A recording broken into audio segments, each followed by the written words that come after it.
I bet you can just get more results by doing more work, which means stop doing the other things that you're doing. Just do more of the things that you should be doing and you'll get more results. And then you probably don't even need to pay a setter. We are Jason and Sarah Hull, the owners of DoorGrow, the world's leading and most comprehensive coaching and consulting firm for long-term residential property management entrepreneurs. And we're going to keep this episode a little brief, so I'm going to skip some of our intros. At DoorGrow, we are on a mission to transform property management business owners and their businesses. We want to transform the industry, eliminate the BS, build awareness, change the perception, expand the market, and help the best property management entrepreneurs win. Now, let's get into the show. All right, what are we chatting about today? All right, I wanted to talk about this just because I think it happens a lot in business, and we have to just kind of gauge, right? So there are certain things that we're gauging all the time in our business, but I think sales has to be probably number one. So one of our clients had asked me last week on the scale call. She's a BDM, so she does all the sales. And she said, hey, we're actually thinking about hiring an appointment setter.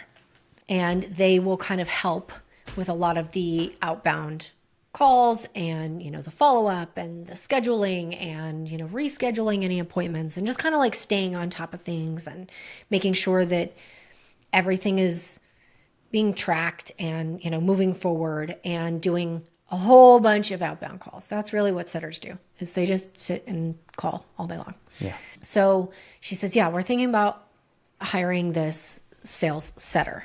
And I want to know what you think about it. So the first thing I did is I was like, okay, if you actually need a sales setter, then here's the RDoC. And that's great.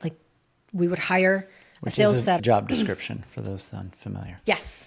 So we would hire a sales setter the same way that we would hire a BDM. I always recommend going through the DoorGrow hiring process. But before we really dig into the hiring piece we should first figure out, is this actually something that you need right now?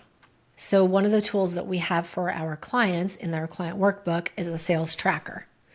And I happened to pull up the sales tracker for them just out of curiosity. And lucky for me, she had actually filled it out. So my one recommendation is for whoever is doing sales. And if it's multiple people, then that's fine. Multiple people need to then fill out the sales tracker. So fill out the sales tracker at the end of every single day. This is like your end of day report. If you have two BDMs, then they both need to be doing it. If you have a BDM and a setter, they both need to be doing it. Doesn't matter. Every single salesperson needs to be filling out and submitting their own data and metrics. So I said, well, let me look through your sales tracker. Now, she did not have it filled out consistently every day. There were some days that she had it filled out. There were some days that were not filled out. And then there were some days that had pretty solid data. And there were some days that had I did 3 to 4 hours. Or I did, 6 to 8 appointments. Well, is it 6, is it 7, or is it 8? So don't give me the range. Give me the actual raw data.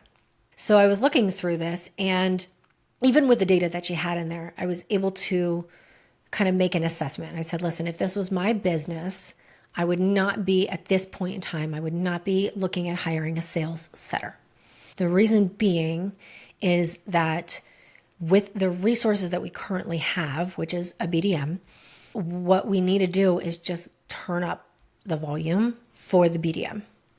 And once that BDM is totally maxed out, then we can look to see, hey, do we actually need some additional support? And that might be a sales setter. So what I was noticing, and now she's a newer hire, she's been there only a few months, and she's doing a great job so far. So the early on data, she was still in training and onboarding and learning and kind of testing and figuring things out. And you could see that as you go down the list, the later the date, the better results that she was getting. So in the very beginning, she was maybe doing half an hour or 45 minutes a day. And later on in the list, she was doing, 1 to 2 hours. And then she was doing 3 to 4 hours. And then she tends to do about 4 hours a day on average now. And then same thing with phone calls. She would do, a couple of phone calls in the beginning, and then later on down in the data, you would see, hey, she was doing more phone calls. She was doing more time. She was doing more phone calls. She was setting more appointments, and therefore some things were starting to close. But what I could also see is that she is not fully maxed out. So if we have a BDM who is full-time, meaning at least 30, maybe even 40 hours a week, and they're doing 4 hours per day, that's like 20 hours a week. So that's like part-time BDM work. So then what is happening with the rest of the time? So I said, first of all, anything that you are doing at all that does not have to do with sales, cut it out immediately. Stop it. If you're on like client success meetings, because the property manager was also on that call. Yeah. So, and I know that they work in tandem, they work as a team, which is really great. Like the team culture there is fantastic. But when you're dragging the salespeople into the customer service side, big mistake. You're costing yourself so much money. I want to comment on that just real quick. I mean, everybody listening, if you have anybody in your organization that's good at sales, whether it's you that should be doing the sales and you don't have anyone else to do it and you're the business owner, or you have a BDM and they're good at sales and you have them doing anything other than sales, you are making a very stupid mistake. Because that's the lifeblood of the business. They feed the business. They pay everybody else's salary. They're the only people that bring money, fresh money into the business. And they should not be dabbling as a property manager. They should not be dabbling as a leasing agent. They should not be dabbling or picking up slack for anybody else. No. Hire other people if you need to, but get your salesperson spending full time, spending their time on sales if they're good, and they will make you a lot of money. And having them do anything else is a massive waste of a resource. Absolutely. I've said it like this before. If you have a star quarterback on a football team, do you want that quarterback doing any other, like playing any other position? I like that analogy. Do you want them kicking? Do you want them blocking? Do you want them to be a tight end? No, that'd be dumb. Why on earth would you do that? No. If I've got somebody who can hurl that ball with pinpoint precision and accuracy to any spot on the field at I got to preserve that resource. And then I'm like, that's literally the only thing you're going to do. Kickers, that's all the kickers do. The kickers do one thing. They just kick the ball. That's it. And they're not used very often. Like, it would be ridiculous to say, you know what, kicker, why don't you also occasionally be our backup quarterback?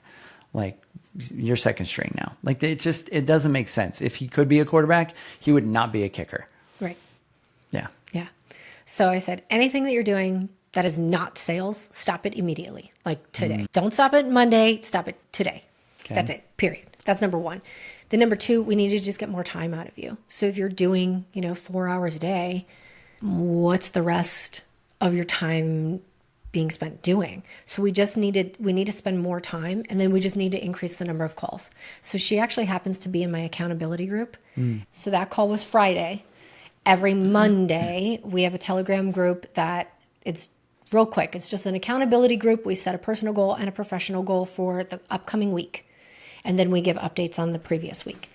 And her goal for Monday, like this past Monday, was to do a minimum of 100 calls per day after our call on Friday, which is awesome because I said you have to increase the volume so that you can get more results. And then once we have the volume increased so much that you cannot add anymore. You are absolutely maxed out. You can't add more time without, working like at 80 hours a week. We can't add more time. We can't do more calls. We can't possibly like squeeze any more, blood from the stone. Now I know you're maxed out. Now it might make sense to look at either hiring another BDM or hiring a setter. Yeah. But right now, you're not maxed out. All you need to do is just increase your volume so that you can get more results. Because I bet you can just get more results by doing more work, which means stop doing the other things that you're doing. Just do more of the things that you should be doing, and you'll get more results. And then you probably don't even need to pay a setter. Yeah. So we have 3 setters. Yesterday, they made 200 calls between the 3 of them, and they each on a Monday. They each on a Monday, which on is a hard Monday for property managers. Come on. And they each booked one appointment, which is pretty good. But that's a lot of calls. And we have a lot of other growth engines installed at DoorGrow, but we're getting almost 300 calls a day, and we'll probably add some more setters, but like we're doing outreach. And so this is the game. This is the game. And if you're not putting in the numbers, but you're like, maybe it's not working, you don't get the game. Yeah. So my big thing is there's 2 things. There are 2 main components of sales. And almost every single, if not every single problem that you have in sales, it all boils down to one of these two things. I can almost guarantee it. One is volume, and two is A/B testing. That's all sales is.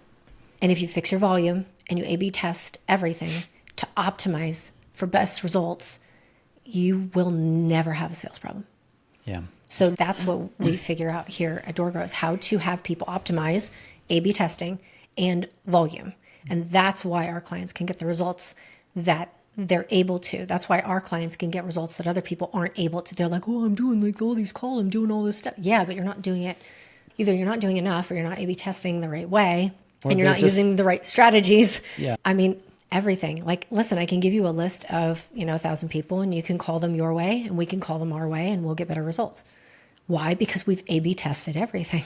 So it's either volume or A/B testing, those two things, and you will never have a sales problem again. If something's not working, you just got to not tolerate it. That's the problem is at each stage, there's things that are not working if you're not getting deals. And if you don't change what's not working and you keep doing it the same way, you're going to keep getting the same result. And so this is what we coach on. We're like, cool, you need to fix that step. Now this step in the pipeline. Now this step. And until you get everything dialed in, it's not really working. But once you get the whole growth engine built out, it's all unclogged, the water's flowing, then you're making money. And that's why I say it's the last 10% of getting things dialed in that gives you 90% of the results. All right. Okay, so if you felt stuck or stagnant and want to take your property management business to the next level, reach out to us at doorgrow.com. You can also join our free community at doorgrowclub.com, our Facebook group. And if you found this even a little bit helpful, help us out. Don't forget to subscribe, leave us a review. We'd really appreciate it. And until next time, remember the slowest path to growth is to do it alone. So let's grow together. Bye, everyone.